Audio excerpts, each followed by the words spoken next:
जी ये हमारी बच्ची है जी, तकरीबन ये 3 माह से मौलाना साहब कारी अब्दुल्ला के पास पढ़ने के लिए भेजा हमने। हमने कहा ये स्कूल तो पढ़ नहीं सकती, कोशिश तो हमने बहुत की कि ये पढ़ जाएगी, मगर ये स्कूल नहीं पढ़ सके। हमने कहा कि कारी अब्दुल्ला के पास भेज देते हैं कि ये चलो दीनी तालीम हासिल कर ले। मगर मैं बहुत गरीब आदमी हूँ, कोई इतना बड़ा कारोबार नहीं है, सिर्फ रिक्शा चला के अपने बच्चों का पेट पालता हूँ।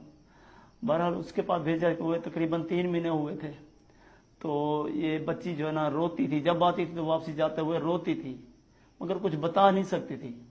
फिर हमने अभी 10-15 दिन हो गए इससे हमने पूछा, बार बार पूछा, बेटा अभी तैयारी करो, छोड़ के आते हैं तुम्हें। तो ये जो है ना रोती तो रही, कुछ बताया नहीं। आखिरकार इसकी माँ से मैंने कहा कि तुम प्यार मोहब्बत से किसी तरीके से पूछो तो सही उससे, क्यों नहीं जा रही, कितने दिन हो गए, वो वापसी जाएगी तो कुछ पढ़ लेगी, चलो कुरान पाक तो पढ़ ले। मगर वो प्यार से उसने जब पूछा तो रात को उसने बताया कि ये जो है ना मेरे साथ कारी साहब ने बहुत बड़ी ज्यादती की है, जुल्म किया है। और मैं जो रोती थी तो मेरे मुंह पे तकिया रख देता था, और जो है ना मैं घर बताने की मेरे कह भी नहीं सकती थी, और मुझे कहता था घर जाके अगर तूने बताया तो मैं तुझे कत्ल कर डालूंगा, छोड़ूंगा नहीं, तेरे माँ बाप भी तेरे को मार डालेंगे। ये नहीं सोचना कि तुझे कुछ हो जाएगा, तुझे माफी नहीं मिलेगी, किसी को कोई बात नहीं बतानी। और आज हम जो है ना पुलिस में कॉल की थी 15 पे, तो पुलिस आई है, पुलिस ने बहुत ताउन किया हमारे साथ, और उन्होंने मेडिकल कराया है, और मेडिकल करा के फिर उन्होंने मौलवी साहब को पकड़ा है, जो मौलवी साहब अब्दुल्ला है उसको बंद किया हुआ है।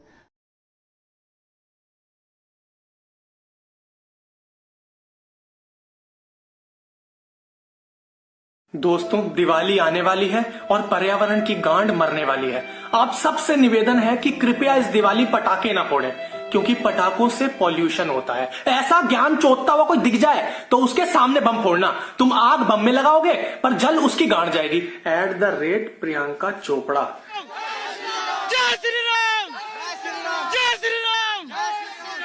ये प्यार अर्नब गोस्वामी के लिए, लेकिन दर्शकों को बताऊं जिस दिन अर्नब गोस्वामी तलोजा जेल के अंदर गए उस दिन ये माताजी यहीं खड़ी थी, और उन्होंने कहा कि मैंने जैसे ही पता चला कि अर्नब गोस्वामी जेल गए, उन्होंने खाना नहीं खाया, पूजा करके लौटी थी, और अब अर्नब निकलने वाले हैं तो फिर माताजी आई हैं यहाँ। बोलिए। हाँ बेटा, हम तुमसे मिलने आए, इतना दुआ किए कि तुम्हारे जैसा बेटा भारत देश में और आए, जैसा तुमने कमाल किया। अर्नब अभी बाहर आने वाले हैं। अर्नब जिंदाबाद, जिंदाबाद, जिंदाबाद। केजरीवाल वालों, दिल्ली में पटाखे जला रहा हूँ।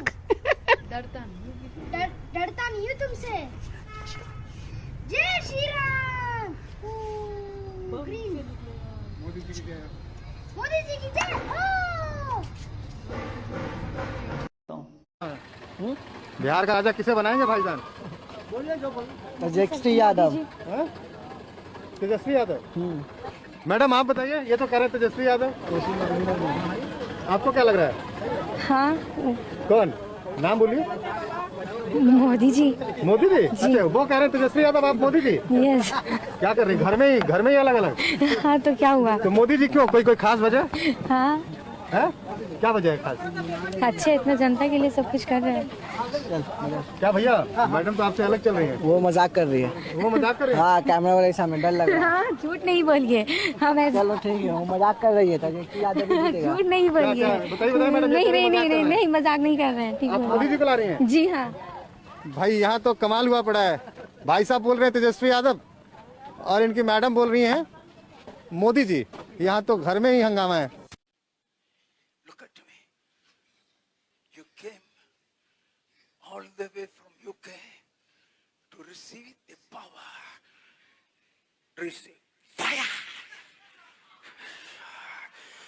Shibya kya tyariya kya Ramaria shaboya Rikya riya kamaria Shabba.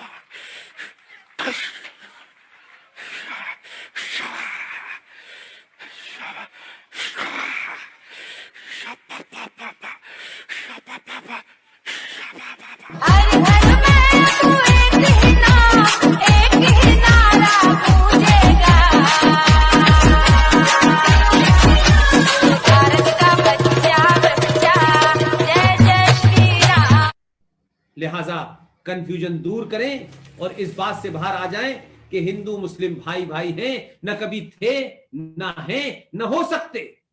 कोई इंडिविजुअल अच्छा होगा, लेकिन जो इस किताब को मानेगा वो नहीं होगा, क्योंकि इसके बारे में भी किसी को पता नहीं है। इसको पढ़ चुका हूं मैं कई बार, और अल्लाह के फजल से अलीगढ़ मुस्लिम विश्वविद्यालय में पैदा हुआ, जहां मार मार के पढ़ाया गया था। अब वो बेचारे बड़े रोते हैं कि इसने ज्यादा ही पढ़ लिया, हमने तो इसको ठीक ठाक पढ़ाया था, ये ज्यादा पढ़ गया है। इसलिए मैंने बताया कि अगर आप सच बोलेंगे तो आपको बताता हूं, दिल्ली की मजिस्ट्रेट कोर्ट के अंदर 31 जुलाई 1986 को जस्टिस Z.S. लोहात ने एक फैसला दिया, और फैसले में कहा गया कि कुरान शरीफ की 24 आयतें, वो जो एक आदमी है ना, कोट पहनता है, टाई पहनता है और टखनों से ऊपर की पैंट पहनता है, और कुरान के बारे में बताता है और पेज नंबर भी बताता है, उसी को चैलेंज किया मैंने, मान गया, बात काट नहीं पाया। मैंने कहा अगर ये गलत है तो अभी तुम बहैसियत मुसलमान ये कहो कि इस किताब के जितने भी एडिशन हैं इसमें टेम्परिंग की गई है, इसमें गड़बड़ की गई है। मैंने कहा भाई इसे छापने वाला भी शुद्ध कोट का मुसलमान है, और जिस पते पे छपी है उसका नाम सर सैयद अहमद खान है, वो भी मुसलमान है। मुझे बताओ ये 24 आयतों के बारे में आपका क्या कहना है? इसमें सूरा नंबर 9 आयत नंबर 5 पे लिखा हुआ है कि मुशरिक जहां भी मिले और वो तुम्हारे अल्लाह को कबूल करने से मना कर दे, उसका कत्ल वाजिब है। 24 आयतें हैं। Z.S. लोहात ने जब इस पे ये फैसला दिया कि जब तक ये 24 आयतें किसी कुरान मजीद में रहेंगी तब तक इस देश में शांति नहीं रह सकती, क्योंकि ये आयतें जो लोग दूसरे धर्म के हैं, जो लोग इस्लाम को नहीं मानते, उन्हें हत्या करने के लिए कहती हैं। तो अगर आपको 700 साल के बाद अपने शेर होने का एहसास हो गया है तो शेर बनिए। ये भेड़ियों की तरीके से ये क्या कहेगा, वो क्या कहेगा, देश ऐसा है, फलाना है, ढिमाका है, गंगा जमुना तहजीब, भाईचारा, ये फ्रॉड से बाहर निकलिए।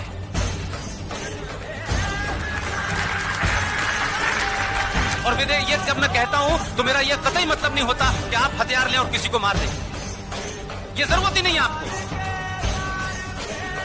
आप अपने आप को करेक्ट करिए। ये देश हमारा था, हमारा है और हमारा ही रहेगा। और एक तरह से बांका में भी देख लीजिए कि वहां पर बीजेपी को बहुत तेजी से आगे बढ़ रहा है, तो मेरे लिए बहुत मुश्किल है। मेरे साथ पूरी ताकत से बोलिए, जय श्री राम। आवाज दूर दूर तक जानी चाहिए। जय श्री राम, जय श्री राम, जय श्री राम, जय जय श्री राम, जय जय श्री राम। जनता माफ नहीं करेगी।